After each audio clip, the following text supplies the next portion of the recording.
friends, I'm Christina Guerrero. And I'm Jimmy Rhodes. And KG, the real estate market right now is just kind of weird. Yeah, absolutely. Interest rates are continuing to climb. Sometimes it's a buyer's market, sometimes the seller's on top. When everything's changing so fast, it can make you crazy. As I said, it's weird. So we sought out expert advice on how to navigate a housing market in transition. And that's our featured story at the top of the list.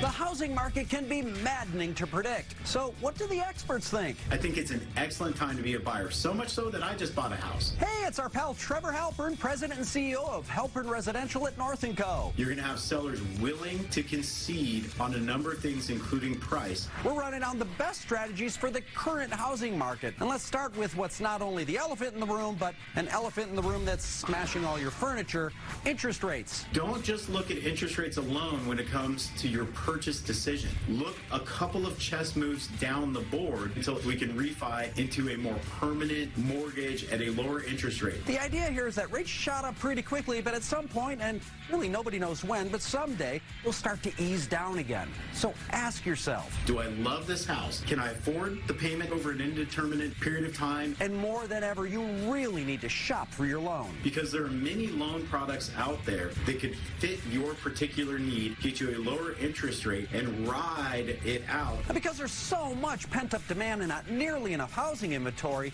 if or when interest rates do go back down, the market's likely to turn back into a crazy hot seller's market again. By the time those interest rates are so low that you're going to refi, the competition in the market is going to pick up, and thus people are going to pay more than list price, waive appraisals, buy homes in as-is condition. So right now, as a buyer, you have the power to get a better deal at a little bit higher interest rate and then refi into something in 6, 7, 8, 10, 12 months. Now, some seemingly bad things had some upside, like the high interest rates, which help restore some buyer power. Sellers are going to start coming around more and more to the current market dynamic, and will understand we're not going to price aspirationally. And yes, we may have to negotiate whether that's a price reduction or whether that's giving a buyer seller concessions. We're going to see sellers accepting things that over the last 2 years they may not have considered accepting. The other bad thing with upside, the red-hot housing market of these past few years means you may qualify for larger loans. The conforming loan limit in nearly every municipality across the country just went up dramatically. A conforming loan is a mortgage that meets Fannie Mae and Freddie Mac guidelines. What that means for you as a buyer is that you can get a conforming loan at a much higher price point, which allows you to put as little as 3% down, 5% down, and with loan limits adjusting dramatically. For instance, Phoenix went from the 400s to the 700s over the last couple of years. That is a dramatic increase in your purchasing power as a buyer to buy more home with less money out of pocket. And if you think real estate's a good investment, these higher conforming loan limits mean you can invest more in your property. So look holistically as a buyer. Look down the road, over the horizon, and see if you can capitalize on these current market conditions. Tips for a transitioning real estate market are at the top of the list.